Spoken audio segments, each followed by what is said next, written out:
சந்தோஷம் இருக்குதா? சமாதானம் இருக்குதா? சமாதானம், சந்தோஷம் இதுதான் இல்லைங்க, எல்லாம் இருக்குது அப்படின்னு நினைக்கிறீங்களா? எல்லாம் இருந்தும் சமாதானம் இல்லை, சந்தோஷம் இல்லைன்னா உண்மையான ஆசீர்வாதம் அல்ல. அதனால ஆசீர்வாதம் என்பது தேவன் நமக்கு கொடுக்கிற மெய்யான சமாதானம், சந்தோஷம். சமாதானம் என்பது உள்ளத்தின் ஆழத்துல காணப்படுகிற அமைதி, நிம்மதி அப்படி சொல்லுவாங்கல்ல, ஆத்ம அமைதி.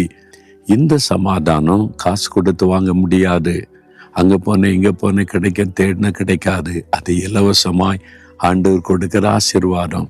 இந்த சமாதானத்தை நமக்கு கொடுக்க இயேசு கிறிஸ்து மனிதனாய் வந்து சிலுவையில ரத்தம் சிந்தி சமாதானத்தை உண்டாக்கினார்னு வேதத்துல சொல்லப்பட்டு இருக்கிறது.